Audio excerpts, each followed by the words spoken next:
பாதி ரீல் போட்டா ஒர்க் ஆகுது, மீதி ரீல் போட்டா ஒர்க் ஆகல, என்னதான் ப்ராப்ளம் அப்படின்னு கேட்டீங்கன்னா இந்த 3 மெட்ரிக்ஸை முக்கியமா பாருங்க. அண்ட் இந்த ரீலை உங்க ஆண்டர்பிரினர் ஃப்ரெண்ட்ஸ்க்கு டெஃபினட்டா ஷேர் பண்ணுங்க. பிகாஸ் நிறைய பேர் ரொம்ப எஃபர்ட் போட்டு ரீல் கிரியேட் பண்றீங்க, பட் அது உங்க ஆடியன்ஸை ரீச் பண்ணல.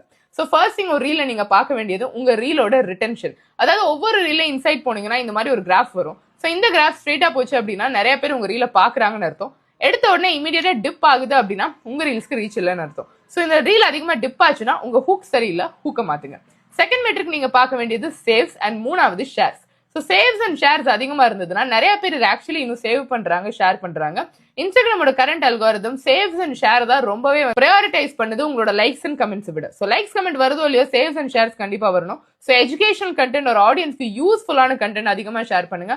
அது உங்களோட ரீல்ஸை நிறைய பேர் பாக்குறதுக்கு கண்டிப்பா ஹெல்ப் பண்ணும். ஸோ இது போக இன்னும் நிறைய டீடைல் அனாலிட்டிக்ஸ் பத்தி கத்துக்கணும். நான் எப்படிதான் ஒரு ரீலை கிரியேட் பண்ணணும்னு கத்துக்கணும் அப்படின்னா இன்னும் வெயிட் பண்ணிட்டு இருக்கேன். நம்மளோட மெட்டா பவர்ல உங்களுக்காக எக்ஸ்க்ளூசிவா இன்ஸ்டாகிராம கம்ப்ளீட்டா டீகோட் பண்ணி நீங்க எப்படி சேல்ஸ் இன்க்ரீஸ் பண்ணலாம் அப்படின்னு ஆண்டர்பிரினர்ஸ்க்காகவே இந்த ப்ரோக்ராம் நம்ம கிரியேட் பண்ணிருக்கோம். மெட்டா பவர் அப்படின்னு கமெண்ட் பண்ணுங்க. உங்களுக்கு நான் டீடைல் கரிக்குலம் ஷேர் பண்றேன். உங்க பிசினஸ் க்ரோ பண்ணுங்க. ஏன்னா அல்டிமேட்லி உங்க பிசினஸ்க்கு ஒரு ஃபவுண்டர் நீங்க தான் ரெஸ்பான்சிபிள். ஸோ இன்னைக்கே ரெஸ்பான்சிபிலிட்டி எடுத்து க்ரோ பண்ணுங்க. இந்த மாதிரி இன்னும் நிறைய கத்துக்க தமிழ் ஆண்டர்பிரினர் அகாடமியை ஃபாலோ பண்ணுங்க.